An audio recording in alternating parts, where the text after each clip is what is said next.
Hola a todos y bienvenidos a nuestro canal con Penny. Hola.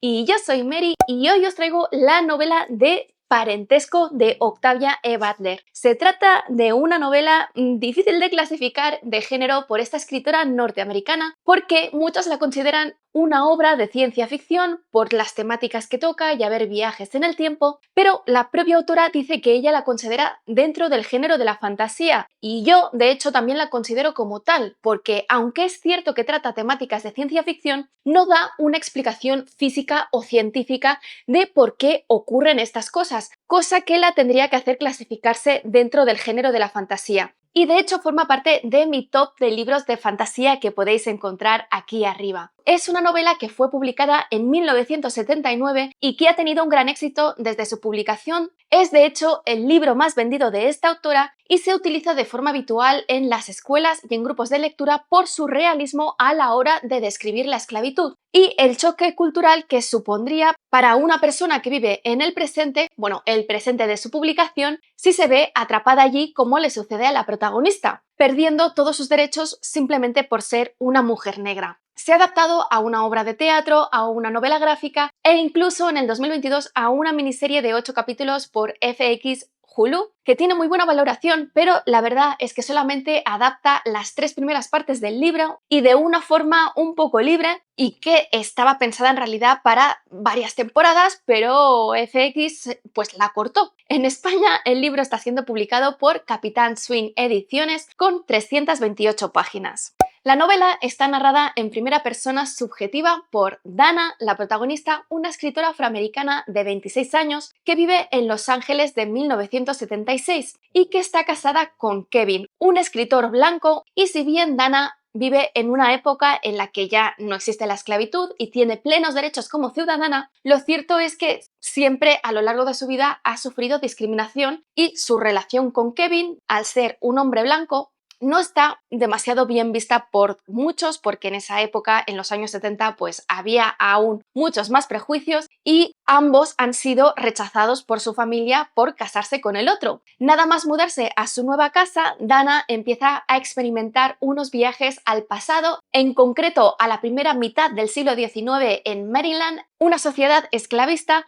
para salvar a un niño pelirrojo, hijo del propietario de una plantación importante, que no deja de meterse en líos y arriesgar su vida. Mientras está en el pasado, al ser una mujer negra, es vista como una esclava más, una esclava que además se considera peligrosa porque habla mejor que los blancos de esa zona rural y sabe leer y escribir, por lo que su vida está en constante peligro. Estos viajes al pasado se verán interrumpidos cada vez que ella sienta que su vida corre peligro y, independientemente del tiempo que haya pasado en el presente apenas habrá transcurrido una fracción de este tiempo, pasando entre segundos y horas en cada una de sus visitas, sin que realmente haya una correspondencia clara en el tiempo que pasa en el pasado y el tiempo que pasa en el presente, siendo esta una de las cosas que hace que Dana no sepa nunca cuánto tiempo tiene para disfrutar del presente cada vez que puede volver. De este modo, el libro está estructurado en diferentes partes y cada una de estas partes, aunque sí que tiene capítulos, pero sin saltos de página entre estos capítulos, corresponde a cada uno de estos viajes del pasado que terminan cuando Dana consigue volver al presente. Los títulos de cada una de estas partes son muy ominosos e incluso con referencias bíblicas y presagian alguna cosa negativa, que es algo que buscaba Butler, y que son el río, el fuego, la caída, la lucha, la tormenta y la cuerda.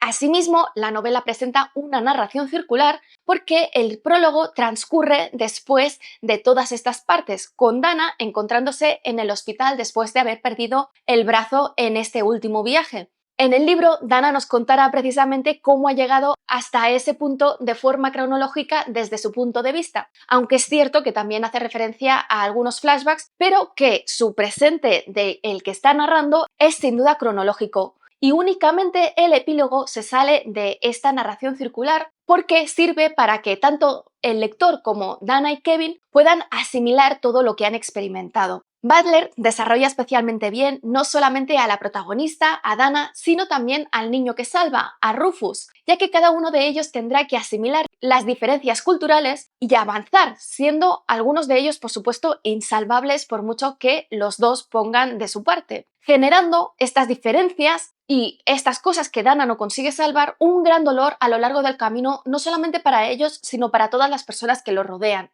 Hay que tener en cuenta que esta progresión en Rufus la podemos ver porque en cada salto temporal que Dana lleva a cabo pasarán varios años, porque Dana solamente acude allí cuando Rufus está en peligro, por lo que veremos a Rufus crecer y pasará de ser un niño dulce a ser propietario de esclavos, un propietario con toda la influencia que habrá podido conseguir tener Dana sobre él. La evolución de ambos es realmente completamente coherente con su procedencia histórica, es decir, con los inicios del siglo XIX por parte de Rufus y con la Dana de finales del siglo XX. Y además también los comportamientos de los habitantes de la plantación del siglo XIX, tanto de los blancos como de los negros, también son muy realistas, representando además una vida muy cruel a pesar de encontrarse en una plantación justa, que es así como la define Rufus, porque su padre, el dueño, no se recrea en el dolor que genera en los esclavos ni causa crueldades ni dolores porque sí, sino que únicamente opera desde un punto de vista económico y solamente azota o da latigazos a sus esclavos cuando estos cometen algún tipo de infracción y los vende cuando necesita el dinero por algún motivo. Una cosa a tener en cuenta es que es uno de los primeros libros de Butler y se nota porque no tiene el acabado y el control de las palabras que tiene en otras obras posteriores, pero aún así es un nivel muy alto de calidad porque realmente es una escritora muy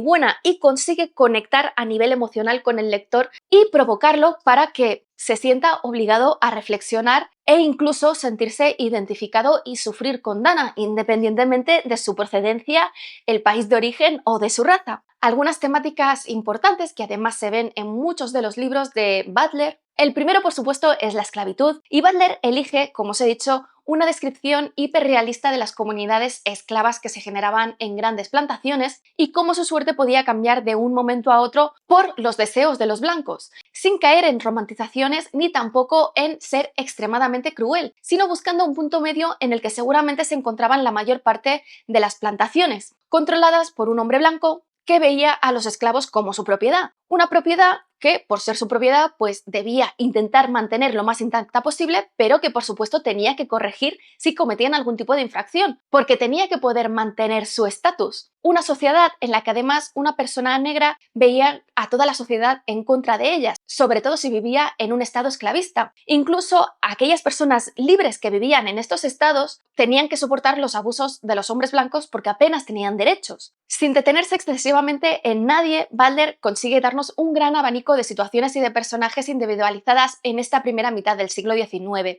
Otro tema importante son estas dinámicas que se crean entre el dueño y señor y el esclavo, una relación que puede ser extremadamente complicada y compleja porque también entran las emociones por ambos lados y que Butler presenta diferentes tipos de relaciones con esclavos con diferentes tipos de privilegios, siendo Dana, por supuesto, quien disfruta de la mejor situación al salvar continuamente la vida del heredero y además venir de otro sitio que nadie tiene claro, a excepción de Rufus, pero todos saben que Dana no es una esclava normal y a pesar de ello se ve también absorbida por esta dinámica y su vida no queda salvada por ello. Aún así, vemos como ni Dana ni el resto de los esclavos se entregan totalmente a esta relación y cada uno de ellos reserva un espacio más o menos pequeño para la rebeldía. Claro, los que tienen un espacio más grande son los que acabarán huyendo y los otros serán los que cometerán pequeños actos de rebeldía. El hecho de que alguna de las dos partes además pueda sentir algún tipo de emoción positiva por la otra, que pasa tanto en la parte de los blancos como de los negros,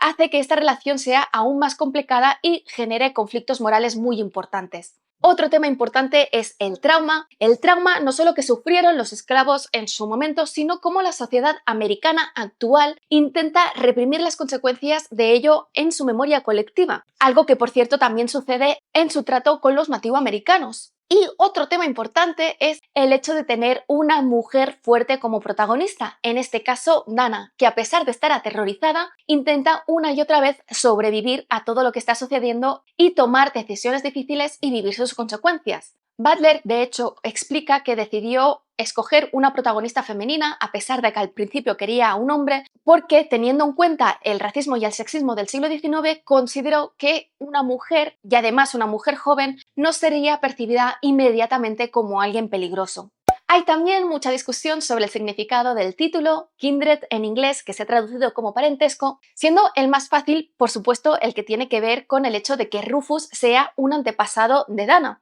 motivo por el que Dana no puede dejarlo morir antes de que nazca su hija y asegurarse así la existencia de su linaje. También se habla de parentesco en el sentido espiritual, refiriéndose al sentido de hogar y de familia que Dana desarrolla en el pasado, tanto con Rufus como con el resto de los esclavos y por supuesto con su marido Kevin, que también es blanco. Pero otros estudiosos remarcan que uno de los objetivos de Butler, que verbalizó en su momento, era desafiar al lector norteamericano a aceptar lo que sucedió con la esclavitud y su legado, y que hasta que ello no suceda no se podrá desarrollar un verdadero sentimiento de hermandad entre las diferentes razas y por lo tanto no habrá cabida para un futuro mejor en Estados Unidos, y que es algo que en el libro se materializa en la relación entre Dana y Kevin. Y ya entrando en la reseña en sí, en el prólogo, cronológicamente, como os he dicho, va al final del libro porque nos encontramos con Dana ingresada en el hospital después de que le hayan tenido que amputar el brazo a consecuencia de algún tipo de accidente. Los médicos y los policías no dejan de interrogarla cuando recupera la conciencia sobre todo lo que ha sucedido, sospechando de que su marido blanco es el culpable de todo lo que ha sufrido. Pero el único interés de Dana es insistir en la inocencia de Kevin y de que ha sido un accidente, a pesar de que es algo muy difícil de explicar, para que dejen libre a Kevin y esté a su lado. Claro, esto no se lo terminan de creer porque esta defensa es algo habitual en la narrativa de una mujer maltratada, pero Dana le explica al lector que no les puede decir la verdad porque nadie se lo creería y ella terminaría encerrada en un psiquiátrico. Solo se tranquiliza cuando finalmente, una de las veces que se despierta de los sedantes, Kevin está efectivamente allí, diciéndole que no han tenido otro remedio que cortar el brazo porque descubrimos que el brazo estaba enterrado en la pared, algo que tampoco los paramédicos cuando acudieron a la casa se podían explicar. Tras este punto es cuando se inicia el recuento de la historia de Dana de cómo ha llegado a este punto. La primera parte es el río, que es la parte más corta, y empieza todo el 9 de junio de 1976, el día del 26 cumpleaños de Dana y del bicentenario de Estados Unidos como país. Durante este día, Dana y Kevin están deshaciendo las cajas de las mudanzas porque se han mudado el día anterior y están ordenando los centenares de libros que ambos han ido acumulando en su carrera como escritores. En un momento dado, Dana empieza a sentirse mareada y se desvanece ante los ojos de Kevin. Inmediatamente se ve aparecer en los límites de un bosque al lado de un río donde un niño muy pequeño de unos 3 o 4 años se está ahogando. Dana, sin dudarlo, nada hasta él para sacarlo y le hace la reanimación mientras su madre empieza a gritarle y a darle golpes diciendo que está matando a su pequeño Rufus. Pero cuando el niño empieza a respirar, la madre se tranquiliza y ve que Dana, a pesar de llevar pantalones, es en realidad una mujer, hasta que aparece un hombre blanco que se acerca y le apunta a la cabeza con un fusil mientras la mujer lo está intentando tranquilizar. Dana, al ver la boca del fusil, queda completamente aterrorizada, empieza a marearse y vuelve a aparecerse en el presente en el que apenas han pasado 3 segundos. Mientras Kevin está intentando explicarse qué es lo que ha pasado y decidiendo que ha sido todo una alucinación porque realmente para él ha pasado muy rápido. En la siguiente parte, el fuego, vemos como Dana consigue ducharse a pesar de sus miedos de desaparecer en cualquier momento y Kevin la intenta convencer de salir a cenar para disfrutar de su cumpleaños y desconectar de lo que ha pasado. Pero llegan al acuerdo de pedir comida y mientras están comiendo, Dana vuelve a marearse y desaparece. Esta vez aparece sentada en una pequeña cama con un niño 3 o 4 años mayor, pero que no puede ser sino Rufus porque es muy reconocible por su pelo pelirrojo, que está incendiando las cortinas de su habitación y que está mirando el fuego sin saber cómo reaccionar y un poco aterrorizado. Dana no tarda en entrar en acción y lo que hace es arrancar las cortinas y tirarlas por la ventana antes de que incendien toda la casa. Rufus le dice que había incendiado las cortinas para vengarse de su padre después de que le pegase una paliza por haberle robado $1, Mientras hablan, Rufus utiliza la palabra negro para referirse a Dana, algo que le enfada verdaderamente porque es una palabra prohibida para una persona blanca, algo que intenta explicarle, pero que Rufus parece no poder comprender. Y es en este punto cuando ella se da cuenta de que no solamente se está trasladando espacialmente, sino también temporalmente. Y esto se ve confirmado cuando Rufus le dice que la fecha es en 1815 y que se encuentran en la plantación Wailing. Tras esto, para evitar que Dana sea descubierta por sus padres y que le hagan daño, Rufus le dice que busque refugio en casa de su amiga Alice Greenwood y su madre, que son dos libertas y que viven en los límites de la plantación. Al escuchar los nombres y los apellidos, Dana se da cuenta de que Rufus y Alice son sus antepasados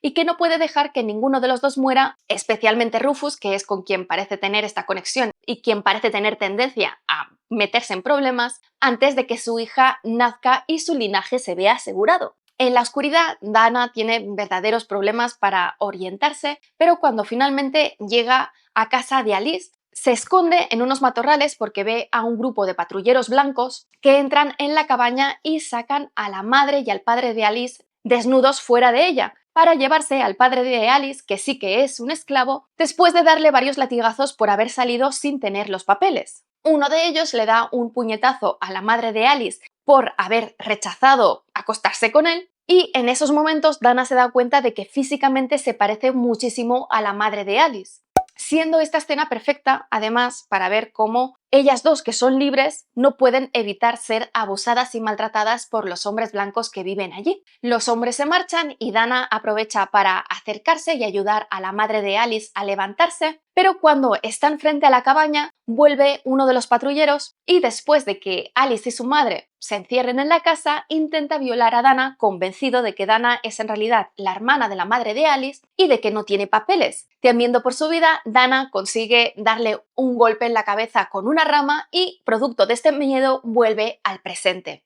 Aunque para ella han pasado varias horas, Kevin le dice que solamente han pasado unos minutos, pero ahora ya no piensa que sea una alucinación, y se asusta por las condiciones en las que la ve llegar, por lo que después de asearla y meterla en la cama, lo que hace es preparar un kit de supervivencia dentro de una bolsa que le ata a su brazo para que, si desaparece, no esté sin nada. La siguiente parte se titula La caída y se inicia con un flashback de unos años atrás en el que Dana recuerda cómo conoció a Kevin cuando estaba haciendo trabajos temporales muy mal pagados para poderse mantener mientras estaba escribiendo. Y Kevin, por su parte, hacía algo similar para mantenerse, con la diferencia de que justo estaba empezando a ganar el dinero suficiente como para poder dedicar su tiempo completo a escribir. Al conocerse, pues descubren que son muy parecidos y tienen intereses comunes, sin que la raza tenga ningún tipo de influencia en esta relación, a pesar de las miradas que despiertan entre sus compañeros de trabajo. Poco después deciden casarse y ambas familias los rechazan por casarse fuera de su raza y encima mantener sus aspiraciones como escritores que les auguran pues un futuro muy negro.